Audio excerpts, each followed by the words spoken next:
અવનીમાં જે દેહ ધારી રહ્યા, આપ્યા સુખ અપાર ભક્ત જનને દિલે ધરીને દયા. કીધા ચારુ ચરિત્ર ગાન કરવા જેણે કરુણા કરી, વંદો મંગલ મૂર્તિ ઉરધરી સર્વોપરી શ્રી હરિ. દીક્ષા અર્પ્ય હો ગુણાતીત સમી જેને ગુરુ જોગીએ, કાકાને વર્યા પદિવ્ય દ્વયનું અદ્વૈત અનોખું જ છે. ભેદે સાક્ષી અનંતના સ્વરૂપે આ શાસ્ત્રી મહારાજનું, એવા સ્વામી હરિપ્રસાદ ચરણે વંદન સદા કરું. સહજાનંદ સ્વામી મહારાજની જય. શ્રી અક્ષર પુરુષોત્તમ મહારાજની જય. ગુરુ હરિ શાસ્ત્રીજી મહારાજની જય. ગુરુ હરિ યોગજી મહારાજની જય. સંત ભગવંત સાહેબ દાદાજીની જય. પ્રગટ ગુરુ હરિપ્રસાદ સ્વામી મહારાજની જય. કાકાજી પપ્પાજીની જય. સૌ ગુણાતીત સ્વરૂપોની જય જય જય. આત્મીય સમાજની જય.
આવા કોઈક સંત જોઈએ જોઈએ ને જોઈએ છે. હું મારા જીવનનો વિચાર કરું કે મારા જીવનમાં યોગીજી મહારાજ ના આવ્યા હોત, અને બાપા આવ્યા પછી બી કોલેજમાં ભણવા મૂક્યો ત્યારે સાહેબ દાદાની ગોદ ના મળી હોત, ત્યાર પછી બાપાએ સાધુ બનાવ્યો તો હરિપ્રસાદ સ્વામીને મારો હાથ સોંપીને મારું જીવન ધન્યને કૃતાર્થ કરી દીધું. ખરેખર આ પુરુષો ન મળ્યા હોત તો હું શું કરતો હોત? વિચાર માગી લે એવી વાત છે. જીવનમાં આવા ભગવત સ્વરૂપ સંત જેણે પ્રભુને અખંડ રાખ્યા હોય એની પ્રાપ્તિ થાય, એનો સંબંધ થાય, પછી એની પાસે બે જ વસ્તુ કરવાની હોય, ખાલી બે હાથ જોડીને હાય હા નાય ના, અને બીજું સરળતા. આ બે વસ્તુ હોય તો બાકી બધું એ કરે, આપણે કશું કરવાની જરૂર જ નથી. ખાઈ પીને મજા જ કરવાની છે. સત્સંગ બહુ સહેલો છે, બહુ સહેલો છે, બહુ સહેલો છે. જ્ઞાનના ચૂંથણા કરવા એના કરતાં આપણને જે સ્વરૂપ મળ્યું છે એમાં ખોવાઈ જવું, એમાં લય થઈ જવું.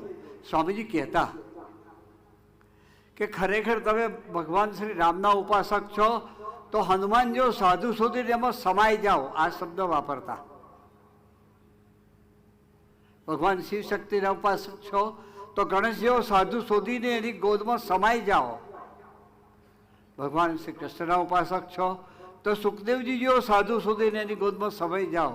ભગવાન સ્વામિનારાયણના ઉપાસક છો તો યોગીજી મહારાજ, ગુરુ હરિ સ્વામીજી, સાહેબ દાદા, દિનકરભાઈ એવા સંતને શોધીને એની ગોદમાં, મહંત સ્વામી મહારાજ એવા સંતને શોધીને એની ગોદમાં સમાઈ જવાની વાત કરી. સમાવવું એટલે એનામાં આપણા અસ્તિત્વનું વિલીનીકરણ કરી દેવું પડે, તો એના જેવા સુખિયા કરી દે આપણને, કાંઈ બાકી ન રાખે. ખૂબ ભાગ્યશાળી છે આપણે સૌ કે આપણને ભગવાન સ્વામિનારાયણનો આશરો મળ્યો એથી વિશેષ શ્રી અક્ષર પુરુષોત્તમની શુદ્ધ ઉપાસના મળી એથી વિશેષ ગુરુહરિ સ્વામીજીએ મારો તમારો હાથ પકડ્યો, આવા ગુણાતીત પુરુષોની ગોદમાં બેસાડી દીધા. કાંઈ કરવાનું બાકી નથી, કરવાનું એટલું જ એના હૈયે હાસ થાય. આપણે બધા અંતરથી સંકલ્પ દ્રઢ ઠરાવ કરવો છે. સ્વામીજીએ દીક્ષા લીધી 60 વર્ષ થયા, એ મહારાજ તમારા માટે એણે 60 વર્ષ ખર્ચી રાખ્યા, કાંઈ વિચાર્યું નહીં. જેવું યોગી મહારાજનું સેવન કર્યું એવાના અલ્પ સંબંધવાળાનું સેવન હરિપ્રસાદ સ્વામીએ પ્રભુદાસજી હતા ત્યારથી છેલ્લા શ્વાસ સુધી આપણા બધાનું સેવન જ કર્યું એણે. એકચ્યુઅલી આપણે આનું સેવન કરવાનું હોય.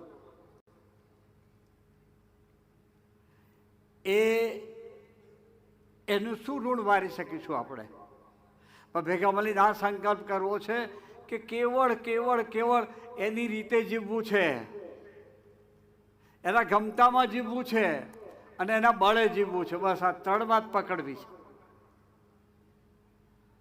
તો યોગી મહારાજની ગુણાતીત પુરુષોને સ્વામીજીની રીત કઈ હતી?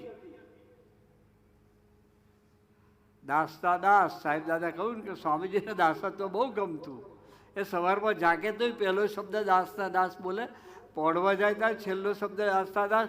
અને કોઈ મોટો એન્જિનિયર કે કોઈ મોટો ડૉક્ટર કે કોઈ મોટો આવ્યો હોય એને બી બેઠા હોય તો અમને લોકોને કે ડિગ્રી તો દાસતા દાસની લેવાની છે કે. જો એની ધડકનમાં એ હતું, એના લોહીના સેલમાં હતું. સાથી એ ભગવાન સ્વામિનારાયણ ગુણાતીત પુરુષો વિશેષ યોગી બાના જીવનમાં ડૂબી ગયા હતા. એને નિહારા યોગી બાપાને કે બાપા કેવું જીવે છે. ઓહો, દાસતા દાસ એની રીતે હતી. સમસરદ ભાવને એકતા. સાહેબ દાદાએ વાત કરી, છેલ્લી વાત કરી આપણને કે આપણે બધા એવા સમસુરત ભાવ એકતાથી જીવવું છે. એટલે શું? ઘરમાં પ્રસંગ બને, કળિયુગ છે,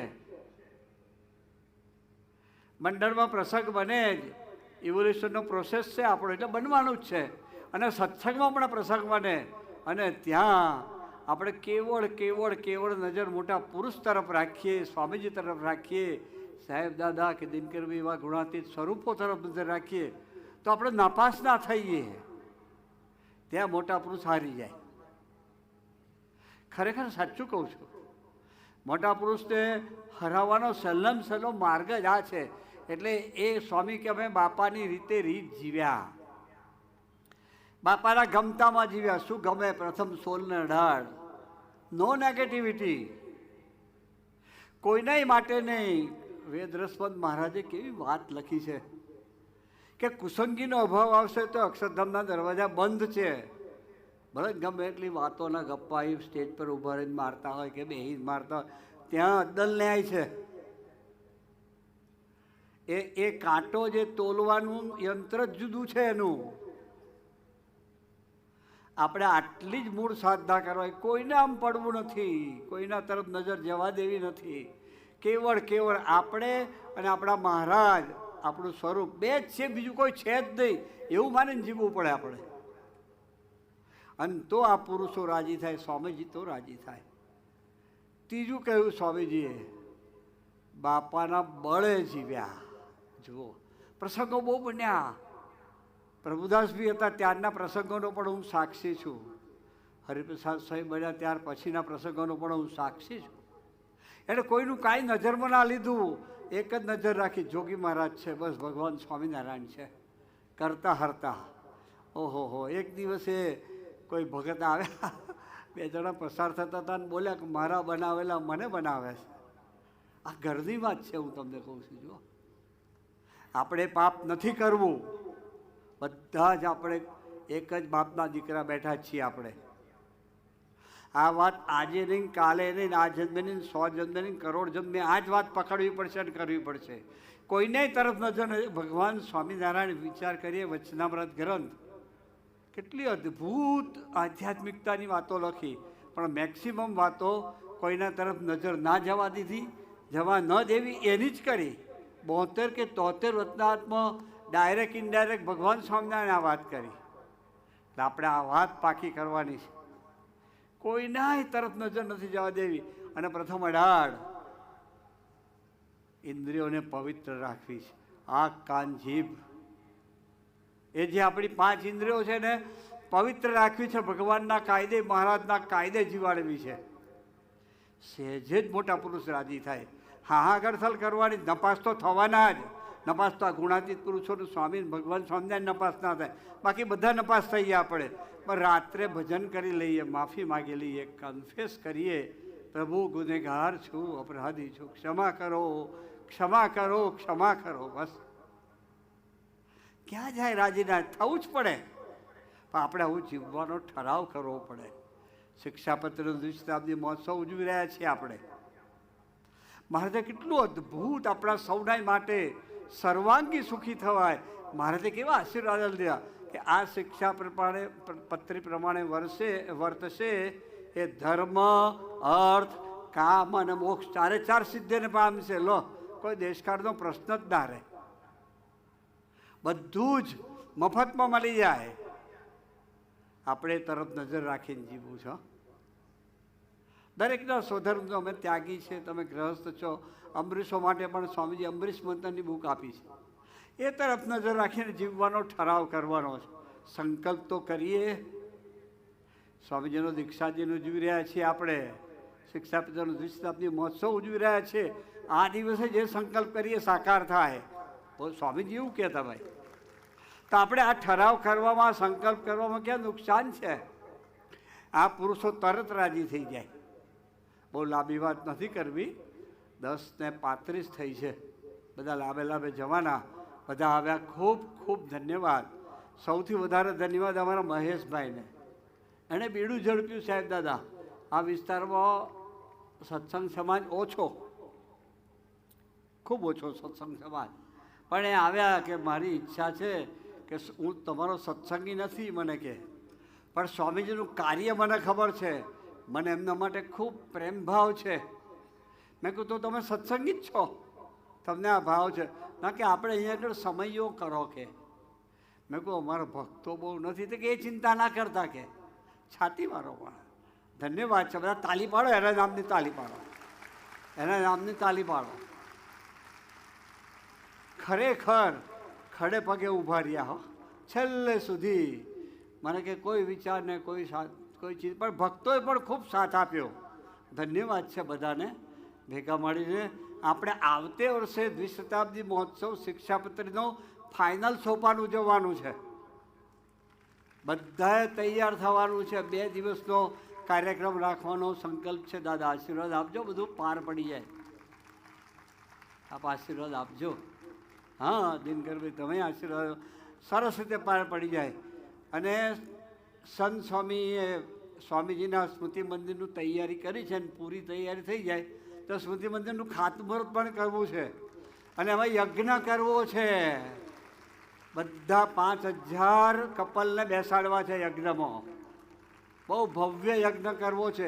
ઈંટની પૂજા માટે યજ્ઞ કરવો છે. બધાએ એ સ્મૃતિ મંદિરના પાયાની ઈંટ યત્કિંચિત ઋણ અદા કરવાનું છે. ગુરુ હરિ સ્વામીજીનું, મહારાજ તમારા માટે એને લોહીનું પાણી કરી દીધું. મહારાજ તમારા માટે એ પુરુષ ખપી ગયા. મહારાજ તમારા માટે એણે પોતાનું કાંઈ વિચાર્યું નહીં.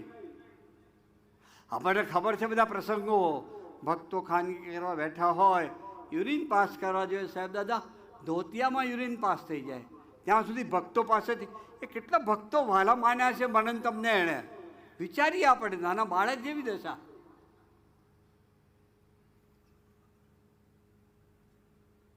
એને કંઈ ખબર નથી પડતી એવું નહીં. એના જેટલી ખબર આપણા બધા કોઈને ના પડે એટલી ખબર પડતી હતી. એવા પુરુષ હતા એ. સાહેબ દાદા દિનકરભાઈ સિવાયની વાત છે. જોજો ભાઈ, પાછા જ્ઞાનીઓ તમે બધા જ્ઞાન લઈને મનશો. પણ આપણે એનું યત્કિંચિત ઋણ અદા કરવું છે. એના માટે સર્વાંગી અદ્ભુત સમયો શિક્ષાપત્ર દ્વિશતાબ્દી મહોત્સવનો કરો છે. મહારાજનું ઋણ વરાય જ નહીં. અને એ શિક્ષાપત્રના છેલ્લા શ્લોકમાં મહારાજે લખ્યું, આ વાણી અમારું સ્વરૂપ છે એવું માનજો. એટલે આપણે તો ભગવાન સ્વામિનારાયણનો દ્વિશતાબ્દી મહોત્સવ ઉજવવાના છે. એટલે આશીર્વાદ આપજો કે બધું જ કાર્ય અમારું સરળતાથી પાર પડી જાય. બસ. અને મૂળ વાત સાહેબ દાદાએ છેલ્લું વાક્ય બોલ્યા કે સમસુરત ભાવને એકતા. એનો અર્થ શું? નથી સોખડા, નથી સાકરદા, નથી વિદ્યાનગર, નથી મુંબઈ, નથી પવઈ, નથી કંઈ, એક જ છે અક્ષરધામ. આપણે બધા અક્ષરધામના જ છીએ. ત્યાં કાંઈ જુદી જુદી જગ્યાઓ નહીં હોય બેસવાની. શાસ્ત્રીમાના વખતમાં આણંદમાં 2 મુખ્ય ભક્તો હતા, બધા 4 હતા, પણ એમાં 2 મુખ્ય ભક્તો હતા. એ લોકોને કંઈક અણબનાવ થયો એકબીજા હાથે. એટલે શાસ્ત્રીમાં જે બોલાયા, એટલે કેમ બોલતા નહીં, શાસ્ત્રીમાં જ બધું આખું બોલતા હતા, ખેડા જિલ્લાની ભાષા જ વાપરે. એટલે પેલો કે હું નહીં બોલું એની જોડે, એને નહીં બોલાવું કે અક્ષરધામમાં કઈ બે ત્યાં હું આ ખૂણામને પેલો શાસ્ત્રીમાં કે તમે એકેય જણા નહીં જાઓ. જેણે શાસ્ત્રીમાંનો ખુલ્લો પક્ષ રાખેલો, પહેલાં વડતાલથી નીકળીને અમને ઘેર ગયા હતા, તોય શાસ્ત્રીમાં જે સેજે શરમ ના રાખી, હો, દયા ના લાયા, બધી કરુણા નથી. એ પુરુષો જેટલી કરુણા ધરતીમાં ક્યાંય ના મળે, એમના જેટલી ક્ષમા ક્યાંય જોવા ના મળે. આ પુરુષો એવા જ બહુ ભાગ્યશાળી છીએ આપણે. પણ આ સમસુરતભાવને એકતાથી આપણે બધા ભેગા મળીને જીવવું છે બસ. એમને ખૂબ ગમે છે. હરિધામ પરિવાર હોય, પવઈ પરિવાર હોય, મિશન પરિવાર હોય, સાંકરદા પરિવાર હોય, તો બધા યોગી મહારાજના જ ભૂલકા છીએ આપણે તો બધા. એ ક્યારેય ન ભૂલીએ. દાદા એવા આશીર્વાદ આપજો. હો, હા, એ ભૂલાય નહીં. સ્વામીજીને બહુ ગમતી આ વાત. આપને યાદ કરતા હતા, એક વખત સ્વામીજીની આંખમાં ચોધાર આંસુ હતા. આપના સંબંધની વાત કરતા હતા એ અમને. એટલે એ સંબંધ અંદર અંદર બધાનો એવો રહે તો હરિધામમાં તો કેવો સુરતભાવ હોવો જોઈએ. એ આશીર્વાદ પણ આપજો બધાને કે જ્યાં છીએ ત્યાં ખૂબ સમસુરતભાવ એકતાથી જીવતા થઈએ. શુભ મંગલકારી દિવસ છે. કૃપા કરજો હે મહારાજ, હે સ્વામી, હે શાસ્ત્રી મહારાજ, હે બાપા, હે ગુરુહરિ સ્વામીજી, હે કાકાજી, હે પપ્પાજી, હે સાહેબ દાદા, હે દિનકર દાદા, હે સૌ ગુણાતીત સ્વરૂપો, આજે એવી કૃપા વરસાવજો કે બસ એક જ પરિવાર છીએ, ભેગા મળીને જીવવું છે, સુખ દુઃખના ભાગીદાર થવું છે. અને જ્યાં જોડાઈએ ત્યાં દાદાએ ના કહ્યું એમાં સર્વોપરી ભાવે જોડાઈ જવું છે. એમાં બાકી નથી રાખવું. તો એવો બુદ્ધિયોગમ સૌને મળે તો છેલ્લે ભગવાન શિવશક્તિ, ભગવાન શ્રી રામ, ભગવાન શ્રી કૃષ્ણ, ભગવાન શ્રી સ્વામિનારાયણ અને સૌ ગુણાતીત પુરુષો, શાસ્ત્રીમાં બાપા અને ગુરુહરિ સ્વામીજી, સૌ ગુણાતીત સ્વરૂપોને ચરણ એટલી પ્રાર્થના કરીએ. સાહેબ દાદાએ આશીર્વાદ આપી દીધા. બધા તન મન ધન આત્માથી સુખી થાય એવું. લો, કાંઈ બાકી રહ્યું નથી હવે આપણા માટે. મહારાજ જ બોલતા હતા અંદરથી. બહુ સાચું કહું છું. એ અમે બધા એ વાતને ઝીલી અને રસ્તે ચાલતા થઈએ એવી કૃપા વરસાવજો. એ જ પ્રાર્થના સાથે સૌને જય સ્વામિનારાયણ.